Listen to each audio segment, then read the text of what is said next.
Welcome to Echoes of the Word. Join us to reflect on God's love, Christian teachings, and the lives of the saints.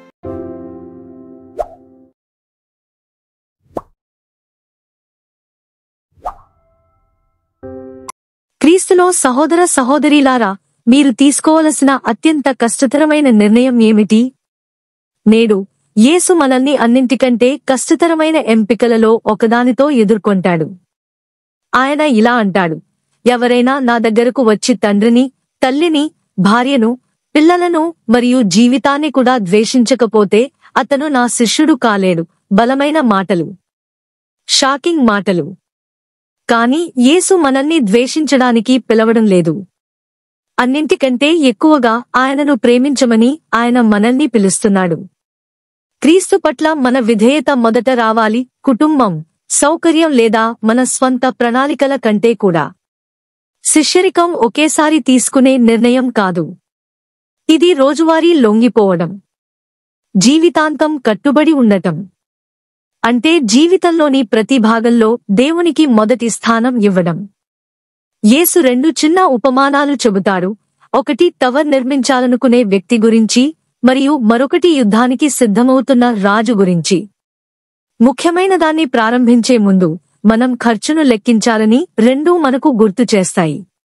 లూకా 9:23 మనకు గుర్తు చేసినట్లుగా, యేసును అనుసరించడం అంటే మనల్ని మనం తిరస్కరించుకోవడం, ప్రతిరోజూ మన సిలువను తీసుకోవడం మరియు ఆయనను అనుసరించడం. ఇందులో త్యాగం, పోరాటం, బాధలు కూడా ఉంటాయి. అయినప్పటికీ మన సిలువను తప్పించుకోవడానికి మనం ఎంత తరచుగా ప్రయత్నిస్తామో, మన కోసం వేరొకరు దానిని మోయడానికి మనం ఎంత తరచుగా వేచి ఉంటామో. మనం ఇలా అనుకుంటాము: బహుశా నా దగ్గర తగినంత డబ్బు లేదా తగినంత ప్రణాళికలు ఉంటే సిలువ తేలికగా అనిపిస్తుంది. కానీ నిజం ఇది: మనలో ప్రతి ఒక్కరికీ వ్యక్తిగత సిలువ ఉంటుంది మరియు దానిని మన కోసం మరెవరూ మోయలేరు. ఒక్క క్షణం ఆగి నిశ్శబ్దంగా ఆలోచించండి. మీరు ప్రస్తుతం మోస్తున్న సిలువ ఏమిటి? ఇది పనిలో సవాలునా, కష్టమైన సంబంధమా, అనారోగ్యం, దుఃఖమా లేదా అంతర్గత యుద్ధమా? అది ఏదైనా సరే, దానిని తనతో మోయమని యేసు మిమ్మల్ని పిలుస్తున్నాడు. దీనికి ప్రాణం పోసే 3 కథలను నేను పంచుకుంటాను. మొదటిది, మంత్రవిద్య కుటుంబంలో జన్మించిన మిమి అనే యువతి. ఆమె క్రీస్తును అనుసరించాలని ఎంచుకున్నప్పుడు ఆమె తిరస్కరించబడింది, వదిలివేయబడింది మరియు ఒంటరిగా వదిలివేయబడింది. అయినప్పటికీ ఆమె విశ్వాసం బలంగా మారింది. ఆమె సిలువ యేసుతో ఆమె లోతైన ఐక్యతకు మూలంగా మారింది. రెండవది, లాజరు ఉపమానం నుండి ధనవంతుడి సోదరుడిని ఊహించుకోండి. అతను లాజరు బాధను చూసి యేసును అనుసరించాలని నిర్ణయించుకుంటాడు. మార్గం కష్టంగా ఉంటుందని అతనికి తెలుసు, కాబట్టి అతను సిరేన్కు చెందిన సైమన్ను నియమించుకుంటాడు.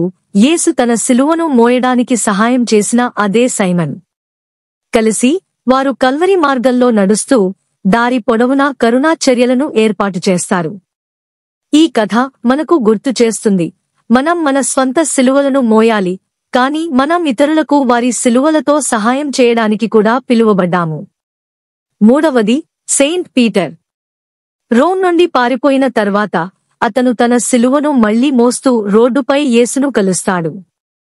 పేతురు, "హూ వాడీస్ ప్రభూ, మీరు ఎక్కడికి వెళ్తున్నారు?" అని అడుగుతాడు. యేసు మళ్లీ సిలువ వేయబడటానికి రోమ్కు అని సమాధానం ఇస్తాడు మరియు పేతురు అర్థం చేసుకుంటాడు.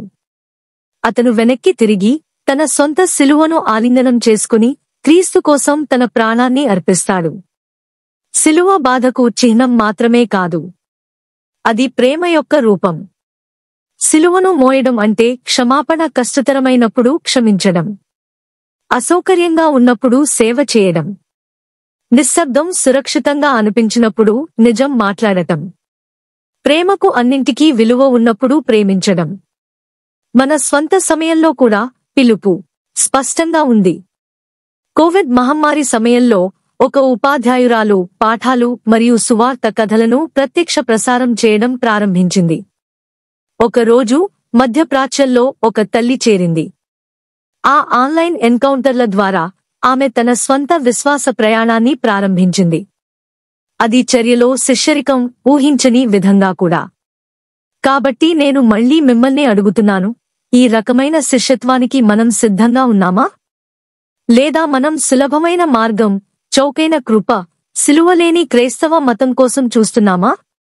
స్నేహితులారా, మనలో ఎవరూ సిలువ నుండి తప్పించుకోలేరు. కానీ మనం దానిని స్వీకరించినప్పుడు క్రీస్తు స్వయంగా మనతో నడుస్తాడు. మరియు ఆయన నడిచే చోట పునరుద్ధానం ఉంది, ఆనందం ఉంది, శాశ్వత జీవితం ఉంది.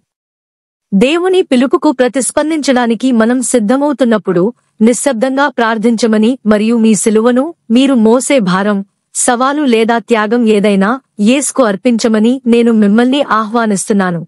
దానిని నమ్మకంగా భరించడానికి ఆయన కృపను అడుగుతున్నాను.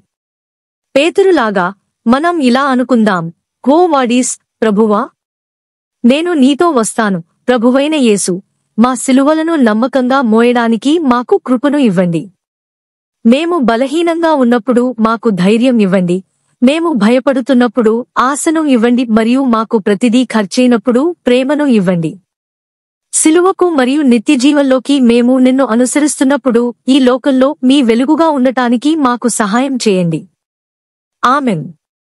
మనం వెళ్లే ముందు ఈ వారం మనం చేయగల ఒక సాధారణ చర్య గురించి కూడా ఆలోచిద్దాం. బహుశా భారీ సిలువను మోస్తున్న వ్యక్తికి మద్దతు ఇవ్వడానికి ముందుకు రావడం లేదా మనం గాయపడిన చోట క్షమాపణను ఎంచుకోవడం.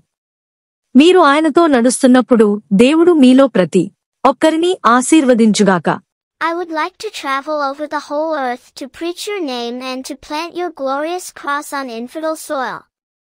But one mission alone would not be enough for me. I would want to preach the gospel in all 5 continents simultaneously, even to the most remote islands.